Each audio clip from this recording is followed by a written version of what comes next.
Welcome to Digimon Analyzer. This is MJ. I'm an author, I'm an artist, I'm a Digimon Analyzer. You can find all my work at mjmunoz.com. Join me as I talk about episode 5 of Digimon Liberator, which is called Real. This was a 5-part episode, and the last episode released about a week ago. So, last part of it released about a week ago. So, anyway, I want to go ahead and talk about it. I've got a great thing here. I think at the end I'm going to do something, and then I'm going to include it in a short as well, off on its own, so that it can do however it does. And anyway, it's going to be funny. But I like this episode a lot. Not a lot of action, a lot of exposition, sort of, and a lot of insights into the world. But it was exciting to me. So probably the thing I like most about this is we get a little more lore and a little more world building and a little more understanding and insight into exactly what's going on with these Digimon, these wild Digimon. The fact that Lacuna is this digital world and Paramon thinks it's his world, but also the fact that there are these tamed Digimon or whatever in cards, and we get to understand how that works. So I really don't want to explain or recap how it works for you, because I just don't want to do that. I don't. That's not my interest. I'm interested in more of the story here, and I like as far as story concerned, I like the tension that was there for Roots and for Shoto, and how we didn't get to see a lot of it, and we didn't get to see them really stressing out about it in the interim while they were logged off for the maintenance, the server maintenance or whatever. But we did get to see when they reacted, when they were told, you guys need to come in right now to the GM, that felt like there was tension there. It was kind of fun to see that they were playing the little Digimon Doc version of the game, and they were playing the card game in the real world when they were logged out for a whole week. And then when they actually got in there and they went and talked to Cowboy, like they were nervous, and he was kind of playing it up and giving them a hard time, and like I don't know if he was testing them out so much as he was just like having fun with them. And then Yao comes in, and she's kind of a hoot. Let me see if I can. She's Chinese or Japanese Chinese because her name is Yao Jin. Oh, hold on.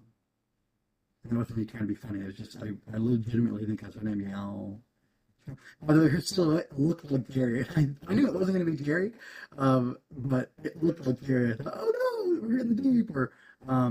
So anyway, her name is Yao Chin or with Q. So that's either Chin. I think it could be Chin or Kin. Long. I don't know. The rules for the way Chinese stuff is pronounced is really crazy because why wouldn't you just use the letter that it's supposed to sound like instead of another letter and then somebody has to know what that is? So I'm going to say Yao Qinglong or Qinglong. Yao Qinglong is what I'm going to say her name is. So yeah, she's a developer. By the way, it's hilarious to me that she's this like pint-sized little lady. I don't know if that's supposed to be because she's Chinese. I don't know if it's just because she's supposed to be a shorter lady. I don't think she's supposed to be because she looks like she's supposed to be a woman, if you know what I mean. So anyway, she's definitely like an adult character, or early 20s. That's an adult. I'm like an old man over here, but anyway, she was a lot of fun, and I like her positive attitude, and I like how Cool Boy is like trying to be high and mighty and use all these fancy words and like kind of he's trying to calm them down or whatever, but he's not very effective at it. So he's either not very good at people, or he's just messing with these guys, and we don't really know. So anyway, that was interesting. I liked her introduction. I liked how she's very down to earth and how she's trying to get them to understand what's going on, and then we get this huge revelation. Okay, so there are real Digimon, like Paramon and Shumon must have been real Digimon. We kind of knew that intuitively, and now we're getting proof that there are real Digimon. And I love all the little nods that we're getting to classic Digimon from Adventure in Zero Two, because we're seeing them right off the bat, which is a lot of fun. Like anywhere they can kind of fit in, like, oh, here's another one, here's another one, here's another. Like each different scene where they're showing stuff, they're showing different elements, or not different elements, they're showing like new Digimon, which is for me a lot of fun. Or feeling like a different one. They keep putting them in a rotation. We saw Gabumon, then we saw Agumon, etc., etc. You know the drill. Patamon was there too. I don't think I've ever called him Patamon except for right here. I don't know why I just did that, but anyway. So that was cool, and it's interesting that okay, they're getting this revelation, and we're getting this revelation as an audience that okay, Digimon are real, and they exist in this digital world that Lacuna is like grafted onto basically, and so Lacuna is like a human created or human co-created, something like that, device, I would say, or a bridge between the digital world and the real world, and the digital world was supposedly birthed out of the humans connecting the internet together, which is kind of like the premise from Digimon Adventure. So I find that to be interesting, and they're invited to be debuggers, part of this debug team, which totally makes sense now why there's the debug novel, and that apparently these people are called the debuggers, or they're on the debug team. And so these two who have who have dealings with wild Digimon, real Digimon, are able to join that team on a contingency. Of course, because this is a shonen battle manga type thing, where in order to prove that he's good enough, Shoto has to battle Yao, which is going to be a lot of fun. I kind of can't wait to see what kind of Digimon she has. I almost wonder. So I really like the straight Digimon Digivolution lines from. Well, my favorite is Tamers for multiple reasons. Jerry, Leomon, so much good stuff there. Anyway, my favorite is Tamers. My favorite Digimon anything is Tamers. It's just like it just does something for me. It's beautiful and I love it. And I want to add to that. I love their straight Digivolution lines. You've got little Gilmon, Graumon, or Graumon, and then the big guy at the end there, Gallantmon. And he's kind of a departure. Magidramon's kind of more in line with Graumon. And Magidramon's like this, or not Magidramon, he is more in line. And then Gallantmon's like this twist. But it's also because of the biomerge, probably. So like each of them, when they biomerge, well, each of the four really, gets this, I guess, uniquely human twist, but it's also like adding in the personality of, not really, because she's not like Sakuyamon. I don't know, whatever. But like it's a unique twist to their Digivolution line. But up, basically their rookie to ultimate, rookie champion ultimate. I go by that because I'm a dub guy.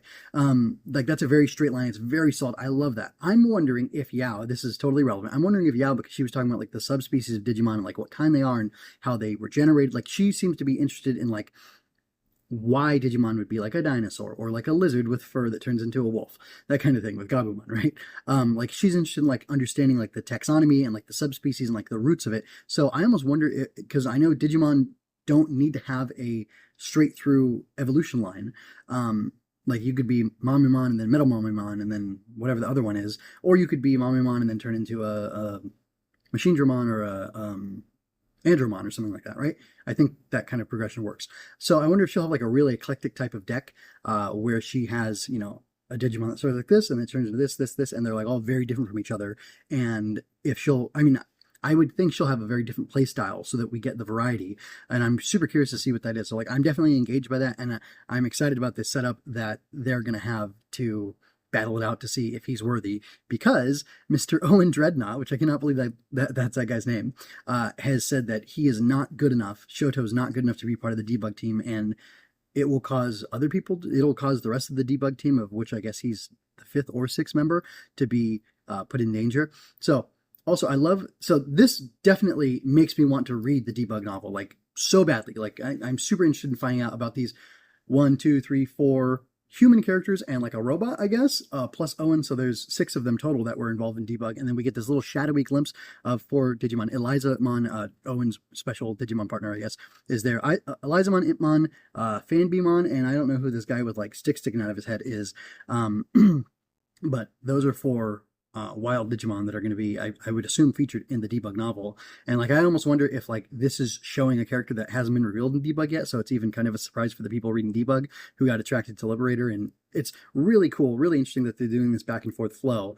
And the concept, the conceit, that Idea is this corporation that discovered the digital world basically, and then wanted to come into a way to interact with it, and then started the Digimon franchise, in the real world in order to make that happen, is super interesting, because it's like they're funding Digimon they're funding Digimon fiction projects in order to generate money, capital, I would assume, to invest into, and the card game as well. They're funding that as well, in order to invest into investigating the digital world and helping to preserve the Digimon. Like, they need cash money in order to interact with the Digimon, because their server costs and everything like that, and they're doing it for some purpose, altruistic or malevolent. I don't know. We'll have to see. But that's a super interesting concept, and I like that. It kind of reminds me a little bit of Seekers, but I didn't get enough into Seekers because I quit early-ish, so I don't really know what was going on there.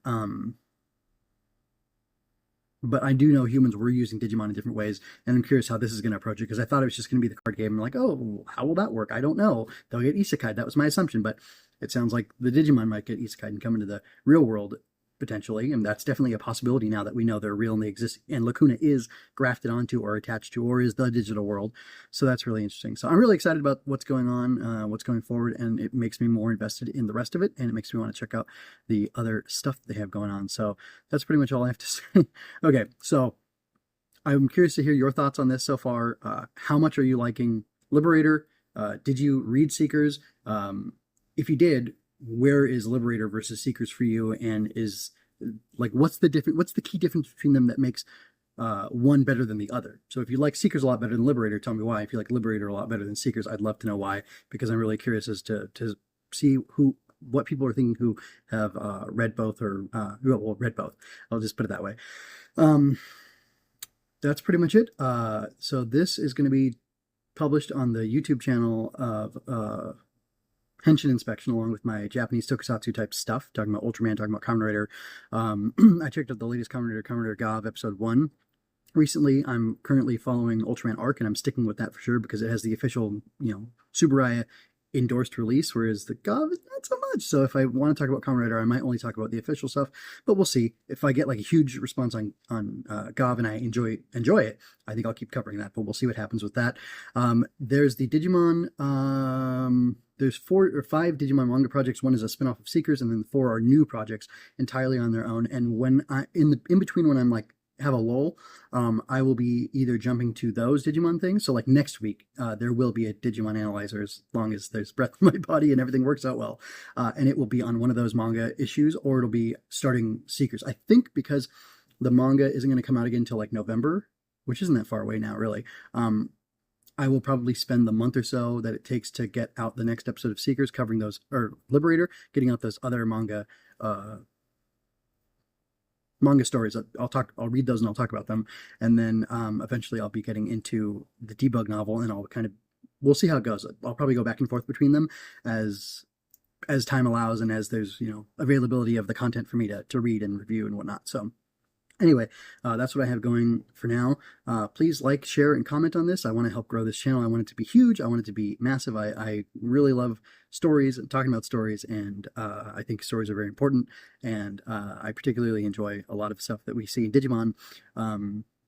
It's something I've revisited a lot, and it's something I'm kind of always interested in engaging with again and again, not because of Belmon, but because of things like Shoto proving his mettle, and like these curious ideas and stories that are going on in the background. Like I really love the character interactions and the quests and the adventures and whatever that they go on. Some things don't delight me as much as other things, but I'm here for this cool story, this fun story, and I'm really curious to see where this goes. And it's like a very fun, imaginative thing to talk about. Yeah, so I have another channel where I'm talking about books specifically. I'm currently working through Peter Pan, which is a fantastic book. I'm about halfway through it, and at the end of it I'll talk about the book as a whole, and I encourage you to check that out over at Fortress Fiction. You can find everything at my website, mjmunoz.com, where I am reviewing stuff, and I'm also writing stuff, and I'm posting about stuff that I'm writing as well. I'm currently working on a short story that I hope to get published in a book, and if I do, I'll tell you all about it, and you can check it out.